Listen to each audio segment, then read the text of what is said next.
Hello friends, ओम श्री गणेशाय नमः। जय श्री कृष्णा। आप सभी का स्वागत है आपके अपने यूट्यूब चैनल पर। फ्रेंड्स, आज हम आपको इस वीडियो में बताने जा रहे हैं देवशयनी एकादशी की व्रत कथा महात्म्य और देवशयनी एकादशी के दिन दाम्पत्य सुख, सुख समृद्धि, धन धान्य की वृद्धि के लिए किए जाने वाले उपायों के बारे में। फ्रेंड्स, वीडियो शुरू करने से पहले आपसे रिक्वेस्ट है, अगर आप हमारे चैनल पर नए हैं और आपने अभी तक चैनल को सब्सक्राइब नहीं किया है तो प्लीज़ सब्सक्राइब कीजिएगा चैनल को, साथ ही प्रेस कीजिएगा बेल आइकन को, जिससे नए वीडियो से रिलेटेड नोटिफिकेशन आपको तुरंत प्राप्त हो सके। और वीडियो पसंद आने पर वीडियो को लाइक और शेयर ज़रूर कीजिएगा ताकि सभी भक्तों को इस वीडियो का लाभ प्राप्त हो सके।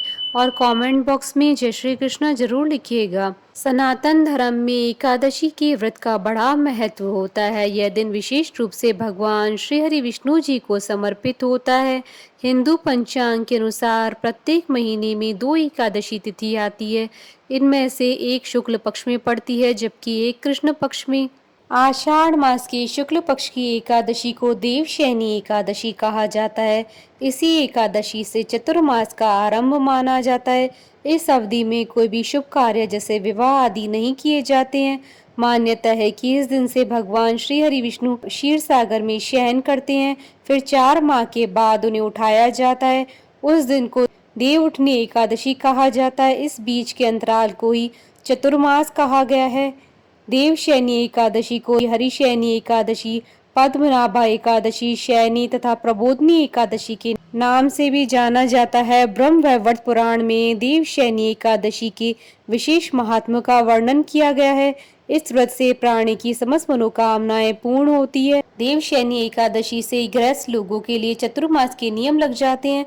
भगवान विष्णु के शयन से पहले उनका आशीर्वाद प्राप्त करने के लिए देवशयनी एकादशी का व्रत और पूजा जरूर करनी चाहिए। इन 4 महीनों में धार्मिक कार्य अधिक से अधिक करने चाहिए ताकि जीवन के संकट से बचा जा सके। मान्यता है कि देवशयनी एकादशी का व्रत रखने से व्यक्ति को सिद्धि प्राप्त होती है। व्रत रखने से घर के भीतर होने वाले सभी उपद्रव, मतभेद और लड़ाई शांत हो जाती है। परिवार के भीतर शांति का वास होता है। घर के सदस्य सुखी जीवन व्यतीत करते हैं और जीवन में खुशियों का आगमन होता है। देवशयनी एकादशी पर व्रत रखने से व्यक्ति को सीधे मोक्ष की प्राप्ति होती है। वह सीधे प्रभु श्री हरि के चरणों में पहुंचता है। व्रत रखने से व्यक्ति की हर मनोकामनाएं पूर्ण होती हैं। उसके सभी दोष समाप्त हो जाते हैं, शारीरिक कष्ट मिट जाते हैं, स्वास्थ्य भी अच्छा हो जाता है।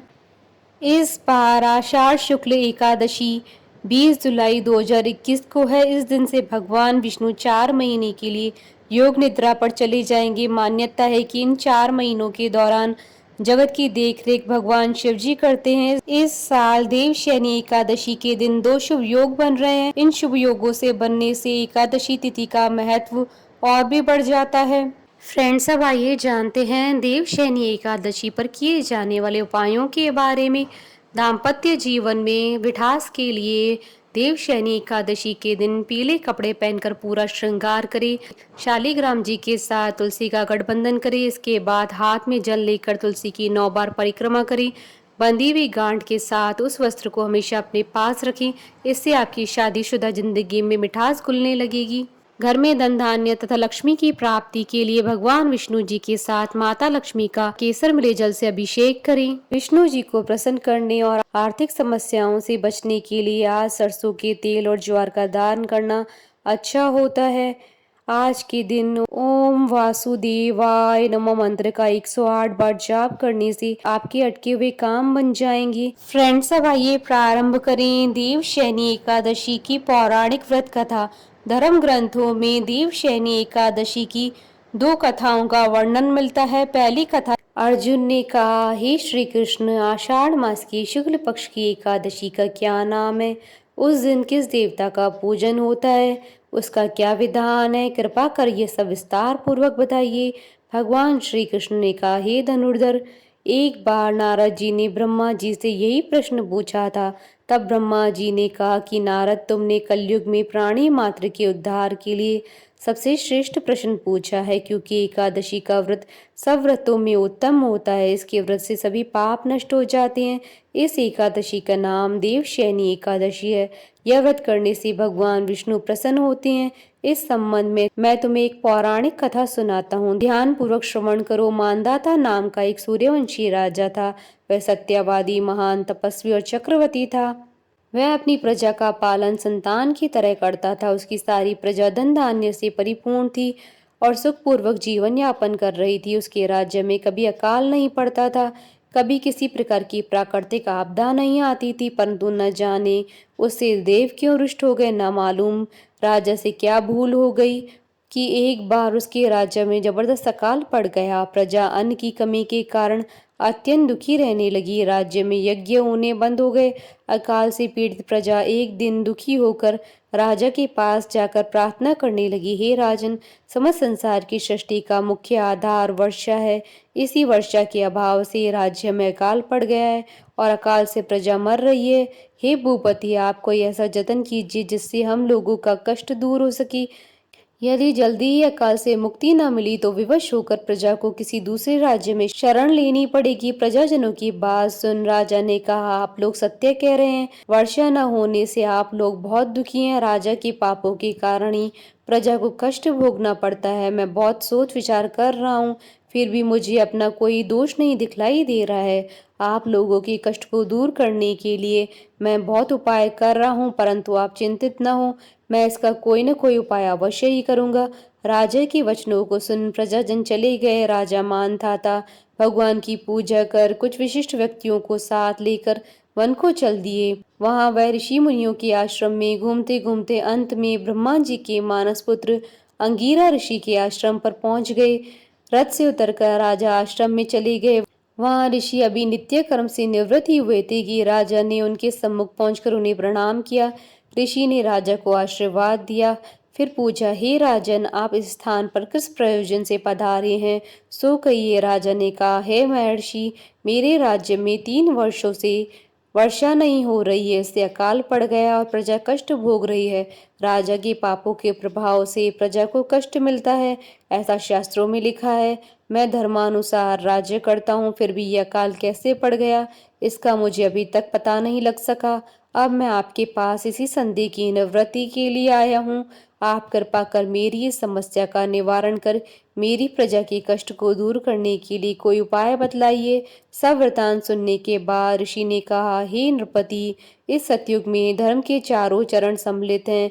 यह युग सभी युगों में उत्तम है। इस युग में केवल ब्राह्मणों को ही तप करने तथा वेद पढ़ने का अधिकार है, किंतु आपके राज्य में एक शूद्र तप कर रहा है। इसी दोष के कारण आपके राज्य में वर्षा नहीं हो रही है। यदि आप प्रजा का कल्याण चाहते हैं तो शीघ्र ही उस शूद्र का वध करवा दें। जब तक आप यह कार्य नहीं कर लेते तब तक आपका राज्य अकाल की पीड़ा से कभी मुक्त नहीं हो सकता।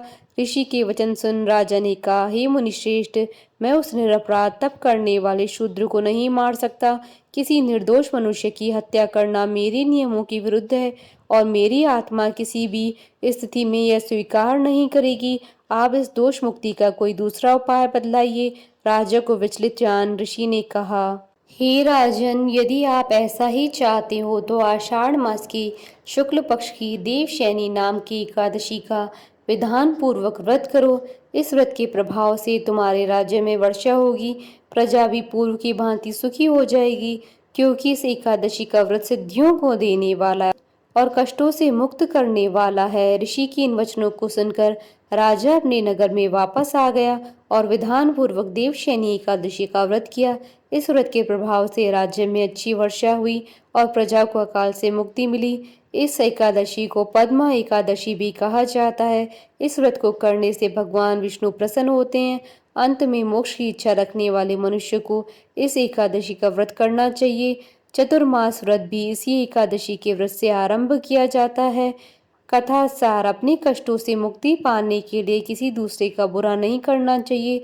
अपनी शक्ति से और भगवान पर पूरी श्रद्धा और आस्था रखकर संतों के कथनानुसार सत्कर्म करने से बड़े बड़े कष्टों से सहज मुक्ति मिल जाती है। पौराणिक ग्रंथों में अन्य कथा के अनुसार यह कहा जाता है, जब भगवान श्री हरि वामन रूप में दैत्य बलि से यज्ञ में 3 पग दान के रूप में मांगते हैं तो वे पहले पग में समस्त दिशाओं सहित संपूर्ण पृथ्वी और आकाश को नाप लेते हैं। दूसरे पग में उन्होंने स्वर्ग को नाप लिया। अब तीसरा पग रखने को कुछ शेष न बचा था, तो बलि ने अपना शीश आगे करते हुए निवेदन किया कि प्रभु अपना तीसरा पग मेरे शीश पर रखिए। बलि के इस दान और समर्पण से खुश होकर भगवान विष्णु ने बलि को पाताल का अधिपति बना दिया और वर मांगने को कहा। बलि ने कहा, प्रभु आप सदैव मेरे महल में रहें। अब भगवान विष्णु बलि के बंधन में बंध चुके थे।